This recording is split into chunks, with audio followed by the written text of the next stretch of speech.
आखिरकार मध्य प्रदेश कैबिनेट का विस्तार हो गया, जिसमें 3 नए लोगों को अब जगह दी गई है। क्या समीकरण बन रहे हैं इस कैबिनेट विस्तार से, इस रिपोर्ट में आप देखिए।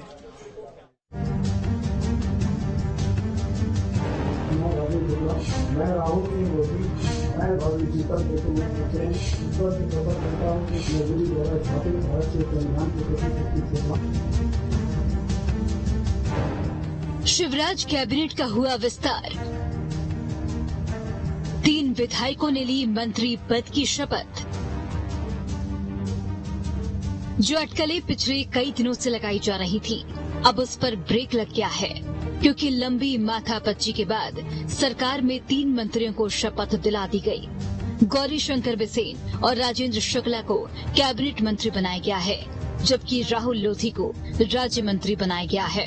निर्धारित किया गया है एक और मंत्री को वहाँ इस काम करने का पद के देकर के काम करने का अवसर गौरी शंकर बिसेन को मिला है। तो हम लोग टीम वर्क से काम करते हैं, उसके अच्छे परिणाम आएंगे। चौमुखी विकास और जनकल्याण प्राथमिकताएं तो क्षेत्र का विकास है, जनता के कल्याण के लिए जो योजनाएं चल रही है उसका क्रियान्वयन है, और पार्टी को फिर से विंध्य क्षेत्र में 2018 की तरह ही एक तरफा जीत दिलाना है।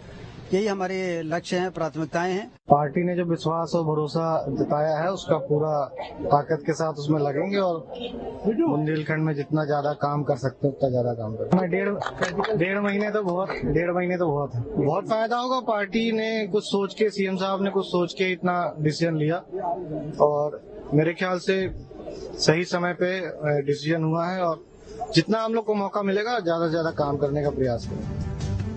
राजेंद्र शुक्ला विंध्याचल में ब्राह्मण का बड़ा चेहरा माने जाते हैं। रीवा से लगातार 4 बार से जीत रही हैं। मंत्री बनने से विंध्य में बीजेपी को फायदा हो सकता है। इसी तरह गौरी शंकर बिसेन बालाघाट से विधायक हैं, 2 बार सांसद भी रही हैं। महाकौशल की राजनीति पर अच्छी पैठ है। तो वहीं राहुल लोधी टीकमगढ़ के खरगापुर से विधायक हैं, पूर्व सीएम उमा भारती के भतीजे हैं। लोधी समाज के बड़े चेहरे माने जाते हैं। अब एक नजर कैबिनेट के जातीय समीकरण पर। इस जाति के इतने मंत्री 3 एससी, 4 ब्राह्मण मंत्री हैं, 10 राजपूत, 8 ओबीसी, 4 एसटी। बहरहाल शिवराज कैबिनेट में अब मंत्रियों की कुल संख्या 33 हो गई है।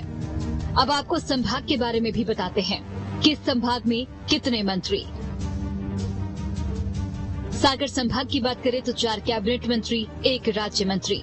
विंध्य संभाग 1 कैबिनेट मंत्री, 1 राज्य मंत्री। महाकौशल संभाग 1 कैबिनेट मंत्री, 1 राज्य मंत्री। नर्मदापुरम संभाग 1 कैबिनेट मंत्री। शहडोल संभाग 2 कैबिनेट मंत्री। भोपाल संभाग 3 कैबिनेट मंत्री। उज्जैन संभाग 4 कैबिनेट मंत्री, 1 राज्य मंत्री। इंदौर संभाग 5 कैबिनेट मंत्री। ग्वालियर संभाग 4 कैबिनेट मंत्री, 3 राज्य मंत्री। विधानसभा चुनाव से पहले मध्य प्रदेश में आज कैबिनेट का विस्तार किया गया है। एमपी में अब कुल मंत्रियों की संख्या 33 हो गई है। कैबिनेट विस्तार के बाद बीजेपी नेताओं का दावा है कि आने वाले दिनों में एक बार फिर बीजेपी की ही सरकार बनेगी। विधानसभा चुनाव से पहले कैबिनेट विस्तार का असर आगामी चुनाव में कितना असर डालेगा, ये तो आने वाले चुनावी नतीजे से साफ हो पाएगा। भोपाल से नीलम गुर्वे, जबलपुर से दुर्गेश कुमार, ग्वालियर से विनोद शर्मा के साथ टीम न्यूज स्ट्रीट। वहीं गौरी शंकर बिसेन के मंत्री बनने के बाद बालाघाट में पार्टी ऑफिस पर जश्न का माहौल देखने को मिला। तमाम कार्यकर्ता यहां पर पहुंचे हुए थे और उन्होंने गौरी शंकर बिसेन को यह जिम्मेदारी मिलने पर अपनी खुशी जताई। आप तस्वीरें भी देख सकते हैं और जश्न की ये तस्वीरें, यहां पर बीजेपी कार्यकर्ता काफी खुश नजर आए गौरी शंकर बिसेन को यह जिम्मेदारी मिलने के बाद। जी हाँ, जो कि महाकौशल के कद्दावर नेता माननीय गौरी शंकर जी बिसेन के कैबिनेट मंत्री बनने पर पूरा बालाघाट ही जिला नहीं, पूरा महाकौशल में एक हर्ष व्याप्त है और निश्चित रूप से यह साबित कर देगा गौरी भावनी की मैं एक कद्दावर नेता हूँ। बालाघाट जिले सहित पूरे महाकौशल क्षेत्र का प्रत्येक कार्यकर्ता हर्षित है, उल्लासित है।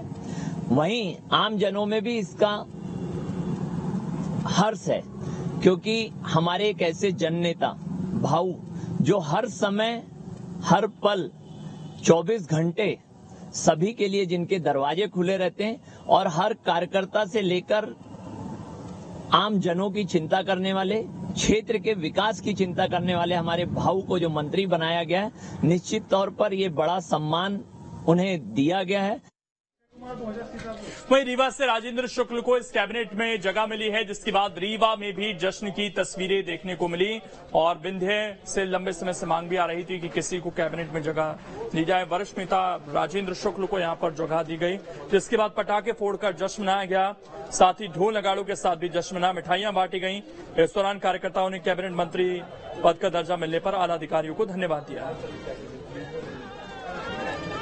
ये तस्वीरें आप देख सकते हैं, चाहे बात बालाघाट की हो, रीवा की हो, यहां पर जश्न की तस्वीरें देखने को मिली हैं मंत्री पद मंडल विस्तार के बाद।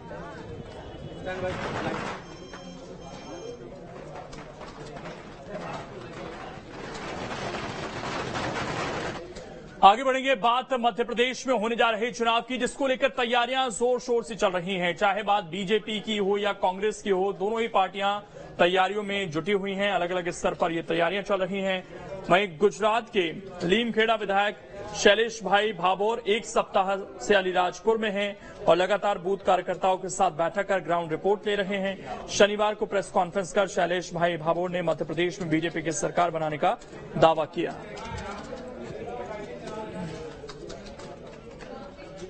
यहाँ अलीराजपुर से भी अपना एक उम्मीदवार भोपाल में जाने वाले हैं और आने वाली 2024 में माननीय नरेंद्र भाई मोदी जी का हाथ मजबूत करने के लिए यहाँ के सब लोग खुशहाल है, वो भी मैंने देखा है।